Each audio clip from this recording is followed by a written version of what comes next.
more than anything, most of you are going to be buying your tresses for sew-ins. Sew-ins are the in thing now, and pretty much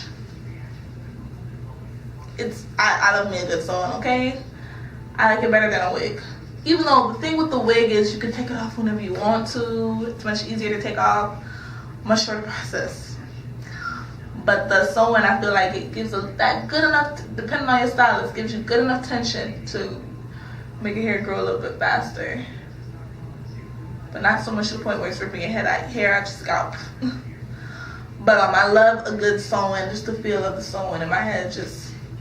And after a while, you don't even feel like it's there. It's just like it's just attached to your head. And you get into a fight, no matter how you tug on that thing, it is not coming out. It's just not coming out. It's just not coming out. And if I do wear a wig, I sew down my wig. But I sew it around my edges, going around. And it's never too tight to the point where it, like, you know, pops out my edges, because I don't put the end of the wig there. Like, I make it overlap the braid a little bit so that it doesn't, you know, put too much tension on my edges. So it's like sitting there instead of pulling at it, you know? But, I mean, I don't get into fights, so I wouldn't know. But I really doubt that this hair is coming out in a fight. I really don't. So it's like, I would laugh if I got in a fight and a girl would pull out my hair, because I'm just like, girl, bye. This ain't coming out. You mad? But, I'm sorry, my friend says that a lot. It's like in my head. But, yeah, your hair's not coming out. Like, it's on there. It's in there. It's good. I love a good sew-in, okay? And I usually keep my sew-ins for no more than 3 weeks. Like this is 3 weeks. Mostly because I have the braid style and I'm natural. So the braid style is just like tore up and it's time to just be done with it. But I hate taking my hair out before it hits that 3 week mark. Has to reach a 3 week mark. I don't care if I gotta struggle. This side looks perfectly fine. I'm a diva on this side. On this side, that's how this side looks. Like, it's just bad. But I mean, I really don't care, because it's not to the point where I feel like I look horrible. Because this side makes me look bomb enough to the point where I can pull off this side and it's just like whatever. Now when it comes to the point where you can't see my scalp, then it's definitely time to take it out. I don't think I'd be able to make it to the 3 week mark if my head looked like that. But I always keep in my sew-ins for at least 3 weeks. But that's only in dire situations like these. I always keep in my sew-ins for a month, no less, okay? Unless, for example. But I never keep in my sew-ins for less than a month. Now, if I feel like I'm just doing a dang thing and I just love the hairstyle so much, I'll go an extra 2 weeks. It'll be a month and 2 weeks. But the whole 2 months, I just can't do it. Only time I keep my hair in for 2 months is if I have like rope twists or plaits. That's it. Like, nothing else. Not even sew-ins. Like, my sew-in has to be straight bomb for me to keep that thing up for 2 weeks. Like, I have to feel like, I don't know, I have to be really smelling myself, feeling myself, all that, for me to keep in my sew-in for 2 months. I know half of y'all do it till 3-4 months. What? I can't imagine keeping my sew-in for 4 months.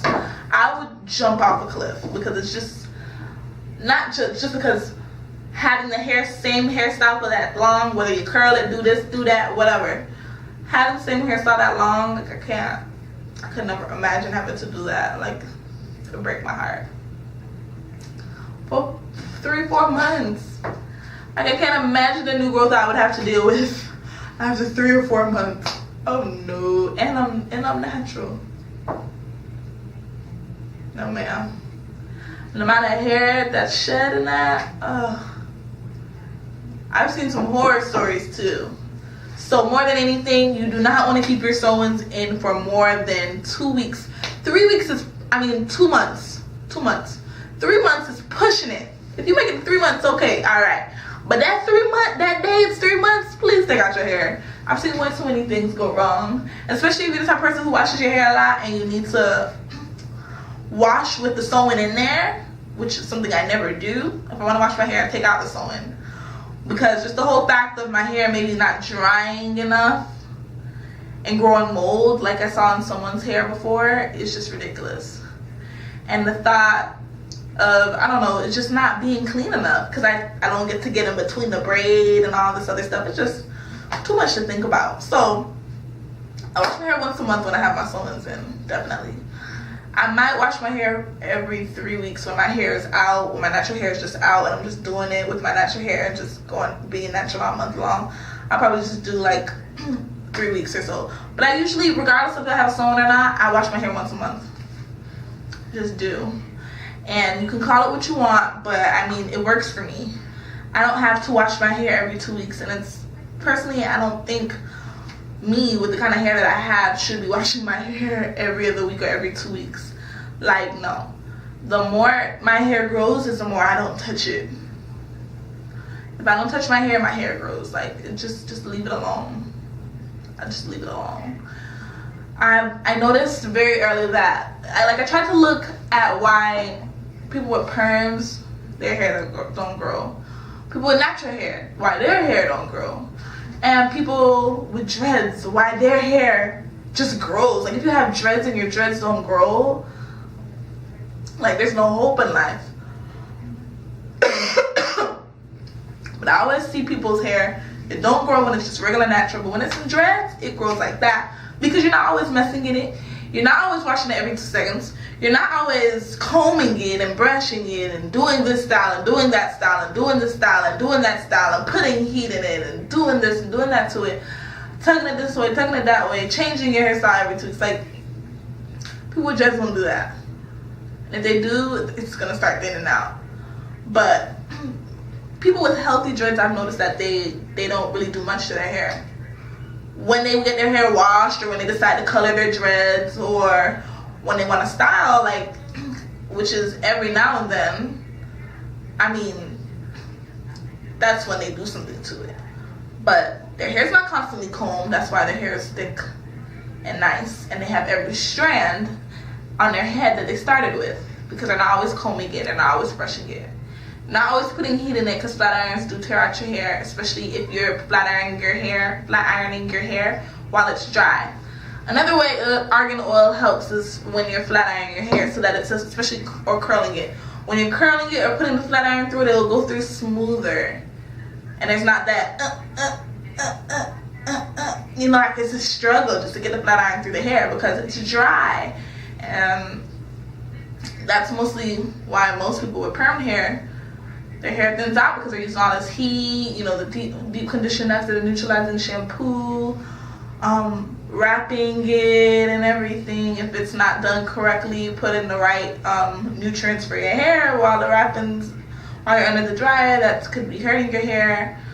And blow drying it all the time. Them Brazilian blowouts, ooh, so much heat. Like, I would never in my life. I don't put any heat in my hair. I've done it one time and that was it, and I would never do it again. Even though at some point I would love to see my hair really straight when it gets really, really long, I'm gonna do it, because after a while, like, it's hard to maintain all them curls. So I'm gonna wanna, like, put a little heat in it just to make it a little bit less, a little bit more manageable, you know? At some point when it gets, like, really long, I want to see how, like, see it straight, just to see how cute it is. But I mean, just to constantly put all those different things that shouldn't usually be in your hair, causes it not to grow, or for you to retain length, or for you to just have plain old thick, healthy hair. With sew-ins, I don't usually keep them in for more than a month, or a month and 2 weeks. And I make sure that I don't braid tight. If your stylist braids tight already, you shouldn't be letting them do a sew-in in your head, because you're gonna do nothing but get bumps. And little tiny bumps, because your hair is slowly getting pulled out of the root. Not a good look at all, especially when you don't have no edges left. And yeah, you gotta make sure they're good with their tension on your hair and with the thread, and that you know, when you're done with your sew, before you even sew in the hair, that your scalp is tended to, so that you don't have to get your scalp or anything. I like to use Africa's Best in my sewings. Definitely Africa's Best, or any type of growing treatment, type of grease or oil or anything. Not too much of an oil because it's too liquidy, and it gets in the hair and it brings the hair down and weighs it down, you know, to the point where it might not even move anymore because you just have so much oil in it, because this hair is not meant to have so much oil in it. I would more want to use the grease so that it sticks to my scalp and doesn't really like go anywhere. It just stays on my scalp, and also helps with keeping it nice and you know,